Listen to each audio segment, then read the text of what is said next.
So today is the 3rd of September as I'm recording this. My name is Chuva and I'm a painter of the visible and the invisible. I'm 22 years old and I'm both Portuguese and French. Lately my biggest obsessions consist of cult cinema, mainly the Czechoslovak New Wave, and buying books. The last ones I bought were the Écrits by Jacques Lacan of 1966 and the Surrealist Manifesto by André Breton. To put it briefly, my main areas of interest, and that you can sort of feel in my artistic practice, are cinema, mainly from the 20th century, philosophy, with particular interest for ontology and phenomenology, and last but not least, psychoanalysis. I come from what I believe to be an average family in the 21st century. Because of the circumstances of life, I didn't always live with my parents, and in my early years of life, I spent a lot of time alone. In that alone time, I always tried to distract myself, and that's also where my interest in cinema comes from. When I was born, my parents opened a restaurant, and it was quite a big investment. In the middle of all that, there was this amazing Moroccan man that sold DVDs. His name was Mohammed. My parents allowed him to sell DVDs at our restaurant and allowed him to also have a meal. So whenever I went to spend some time in his company, he allowed me to choose one of the animated movies he sold for free. And that's also how I started to grow my collection and develop some sort of interest in cinema. Every week until his return to the restaurant, I would see the chosen movie in the morning before school and after school every day until I knew all the lines from the movie. And on the day of the week where he returned to the restaurant, I would start over and repeat this process all over again with a new movie. So I had busy parents, and my sister and I had an age gap of 5-6 years. So I had to find alternative ways of spending my alone time. Of course, I grew up with lots of love, don't get me wrong, but I would just really have to spend a lot of time alone. And in the best turn of events, this sort of helped me to develop this attentive gaze towards the world. And all the time I spent seeing all those animated movies allowed me to develop this sort of very cinematic perspective of the world. And if you actually pay all close attention to it, you get this sort of like magical and very beautiful world. Of course, all of this was happening inside the head of a young child. So that's what I did most of the time. I would perceive the world through my senses, get any possible information from that interaction, process it, turn it into some sort of story or play to distract myself. So this really had this huge impact in how I perceive things and in how that processing can translate into this imaginary world inside your head. And that's also how I create. With everything I've absorbed in life, memories, dreams, sensations, perceptions, and ideas, I built this rhizome that I now like to call my artistic vocabulary. And once I get really fixated on any sort of concept or idea, all these frames of moving images or static pictures just come to me on their own, and I start developing the work from there. And I believe that's also the moment the unconscious part of my brain starts doing the work. So about my upbringing, I'm sure all of my artistic production stems from residues of life, mainly psychological activity, from the early years when I was still developing what I call myself. I believe the most important years of life are childhood, teenage years, and when you're still a young adult. At least for me, those, in my perception, those are the main phases where changes occur in the mind. It's also the gap where all the construction and deconstruction happens, and a person develops the main structures of the mind, the ego, the superego, and the id. So Freud and Lacan referred in their work that these three structures sort of belong simultaneously in the conscious and the unconscious, and in my understanding of these authors' work, they switch freely between themselves and inhabit the individual. So all these major happenings in the periods of time that I mentioned before feed my work, of course together with my perceptions of the outside world and my perceptions through the eyes of what I consider as myself, the conscious and the unconscious parts. And altogether this turns into this artistic body of work that is my work and that I hold very dearly and close to me. I think growing up in Portugal also prompted this because even though it might be very discreet, it's a country full of passion and warmth. You grow up hearing all about these stories from your grandparents and parents' time, the dictatorship, the revolution, all the poetry, the cinema, the art, the music that came before you, and even just the architecture and the natural spaces. All of these little things and moments move you and leave their mark in your psychological space. And I believe the perceptions of people about their own life from early on will shape the way they are in the present and in the future. And that also applies to art and how artists produce their work. There will always be some residue of one's ego in their work, even in the most unconscious way possible. My biggest influences come from various types of branches. On one side we have the names that contributed with theoretical material and that allowed me to understand the images or frames that came to me. And on the other side we have the plastic domain and the formal and the names that sort of like shape the way I do things in a formal manner, in the classical sense, how I paint and how I develop my own way of working.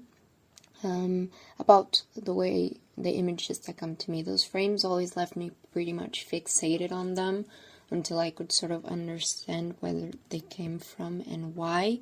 So until I could materialize them in a picture I was pleased with, I would just ruminate over and over again on them.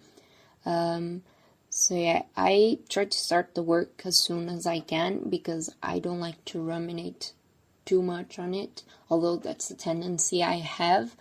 I try not to lose the rawness of the original frame because the way they come to me is so beautiful and so unique that I try to preserve the sensation of them. So yeah, theoretical sense, I would say names like Freud, Lacan, Merleau-Ponty, André Breton, Deleuze, Lyotard, Zizek, and Hegel. Although this last one is still quite fresh and I'm still learning more about it. So names like the last ones I mentioned allow me to understand the web of concepts the image that come to me can imply and why they show up the way they did simply by understanding their contributions on themes like ontology, the existence of the human being, the human mind, phenomenology, why we perceive the world the way we do, and how that shapes our ideas as humans, individuals, artists. On the formal and plastic domain of the work, I could say names from the cinematic domain, as Kielowski, hope I'm pronouncing it all right, the Czechoslovak New Wave, Peter Greenaway, a bit of Dario Argento and Michael Powell, but also artists as, on the plastic domain, as Louise Bourgeois, Colin Barry, Neuhaus, Man Ray, Doramar, Dorothea Taining, so many really. I feel like all other artists' work can in some way resonate with yours if you look quite closely.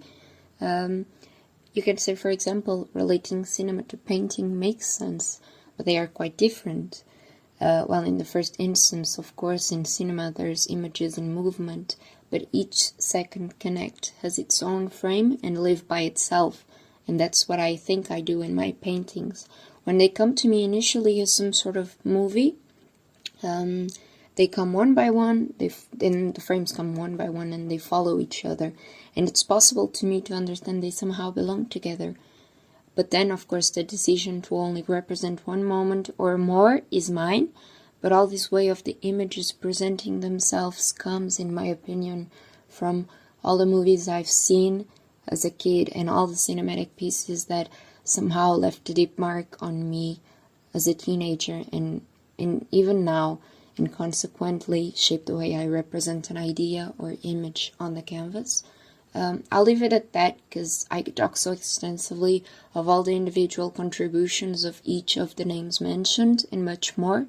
I believe that's what turns the human being into something so complex and interesting. It's this capacity to take so much learning from another individual and apply it in your own practice, no matter what it is.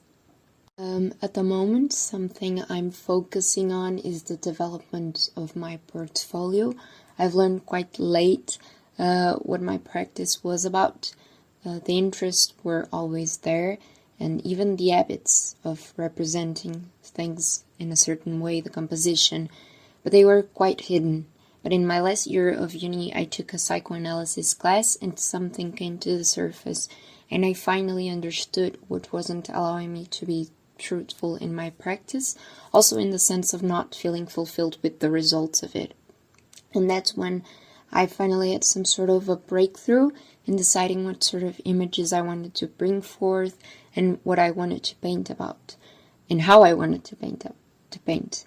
I guess it was pretty evident after that, although I believe it was quite good that it came through me late, but when in a moment when I had enough psychological maturity to truly understand it and work with it.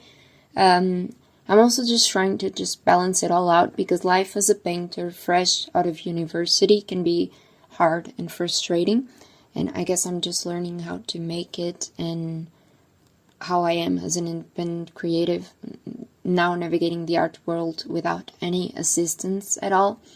But I would say that the thing I'm really focusing on right now is growth, be it as a creative, as a painter, as a human, as a psychoanalytic theorist. I just want to be able to please my desire and my ambitions and grow immensely as a human being and creative individual. And I can wait to look back, as I do now, and realize all the capacity to adapt and to just keep creating things that at the time seemed right. And I'm really excited about all the ideas I have on paper. I want them to be alive as soon as possible because I think I own them the privilege of existence. What do I think it's the biggest challenge of being an artist? I don't believe there is a struggle that's bigger than the rest, because it also depends on the individual. I think it's actually hard to be a creative, not just because of the economic part of it, but because of the interior problems it brings to the surface. All the time you spend in the studio allows you to think about some deeper questions about your craft and even about yourself. And I think even outside the studio, when you have moments outside the studio, you just think about what you're going to do in the studio. It's like you're constantly thinking about the act of creating. And sometimes when you're in the middle of work and you stop the work to just breathe a bit, to stretch, all of a sudden all these questions about the work you're doing and even about yourself just as a creative come to mind. And I feel like my answer might be a bit superficial, but there's just so much to being an artist that it can sort of turn into this very overwhelming thing and this rabbit hole, because once you start, you just don't stop finding more layers to the act of producing artistically. So I would say getting answers is the hardest part of being an artist, a producer, a creative, you name it. Sometimes you start producing as a way of finding answers, and in the middle of it all, you just start to understand that you're getting more questions and no answers. So that part is simultaneously the biggest challenge, and it can turn into this sickening and frustrating thing, but it also makes it so worth it and wonderful. And I like to think of art as this sort of symptom and objectita that Lacan talked about in his work. And from my understanding of it, as an artist, you are always looking towards this force that drives you to be creative and this desire that comes from within. And art seems like a good way to control it, understand it, and also to liberate yourself from the weight of it, and the weight of this so-called unattainable object of desire. What advice would I give to myself, my younger self? Maybe to stop self-sabotaging by always doubting the potential of my work. As I mentioned previously, it took me quite a bit of time to get that eureka moment where I understood that, okay, this is the flow that I should take because something inside felt right. I believe it's really hard to open up and be vulnerable about something that came from within because it feels quite heavy, private, intimate, and there's this need of protecting it, like a mom protects each child. And for a long time, I used to be this very authoritarian and hurtful mother to my paintings because I wanted them to be perfect, but I didn't even understand what this perfect was all about. I didn't really allow for dialogue to exist between me and the paintings, so I would definitely advise the younger me to maybe stop overthinking, to breathe, to look towards inside, and to allow space for dialogue between the paintings and me, and space for the unexpected to happen, to let the paintings grow in unexpected directions where they can speak for themselves if necessary, because children need protection, but they also need liberty and space to speak and grow in the ways they desire to do so. So about unconventional mediums or techniques. I've once tried collage over a primed MDF. It was this project based on sarcasm of a finished unfinished piece, because I used to take a long time to finish a painting exercise, and I had a hard time finishing anything at all because I was way too attached to my works.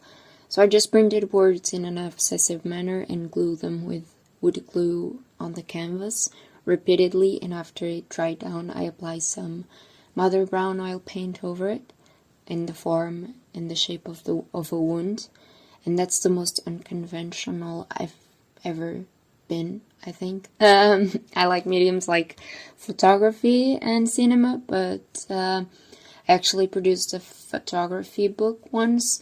Now I'm interested in exploring cinema, although I still have a lot to learn, definitely. But of course, oil paintings and the conventional means of painting have this richness to them that it's just very attractive to me in general. About how I work. Do I work with music or do I prefer complete silence? I can work in both conditions. Sometimes silence is essential and I just need to feel more grounded because I can get really inside my head during the process, and that can be more harmful than productive. But most of the time I choose a tune that grasps, or a sound that grasps the sensation I need for that painting in particular. In that day, it also depends on my mood, and I just put it on repeat over and over again, so I can sort of enter this state of concentration, almost to the point of hyperfixation, to sort of get inside the painting and inside my head simultaneously, in this very interesting space of between the conscious and the unconscious. So I guess this also comes from that habit of repeating the movies until I was absolutely entranced in them. About the best reaction I've had to my work. So it was a teacher of mine that I also consider my mentor in psychoanalysis, because he was the one that introduced me to this world that is so full and rich. I showed him my final project in my bachelor's degree, which was this installation with a screen and 3 doors fully painted in the front and in raw canvas in the back. I also had like a little chest full of material that I had been collecting over the years. I made the screen from scratch. I made the wood structure, the hinges. I even prepared the canvas from the beginning, really. It was really like a big project for me, and the first one I was able to finish. I spent 6 months in it, And when I presented the finished project to my mentor, he was just able to grasp it all and to understand all the concepts that I worked so hard to put in there, and even went as far as seeing things that not even I saw at first glance because I was putting them in there unconsciously. And that was to me the most gratifying reaction I ever had to my work, because even if he saw through it, that allowed some complicity between us, and the dialogue from that was some of the most fruitful conversations I've ever had about my work. It was very brief but very meaningful at the same time. What do I want people to take away from my work? I believe this question is very tricky because I'm very divided about this, because part of me wants to allow people to freely perceive the work without any prior conditioning on my part, or very little conditioning. Because at least in the sort of work I do, I believe interfering in the perception of another individual is not the right way to get to them. I believe subjectivity has come a long way, and in art I find it to be essential. Most of the time art can be about creating a piece to speak with people without needing to be there, because the piece will do the talking for you. So at most, I want people to be open to my work, to look at it through their own perceptions and memories, sensations, hallucinations, whatever builds their perception and consequently their notion of self. And in the middle of all this, if they find something meaningful and intimate in my work, then I've sort of got a little baby step closer to being the painter I wish to be. On the other hand, I fear that my work simply drifts in the most random directions of interpretation, because there's an essence and a nucleus that started the pieces, and that is their reason to exist. And as a creator, I believe that deserves to be acknowledged in any piece of art, because intention comes essentially from desire, and desire shouldn't be ignored. And I think it's not good to ignore this sensation of desire. And when I speak about desire, I'm not talking about necessarily sexual desire, although sexual desire can also be fuel for artwork, for developing artwork.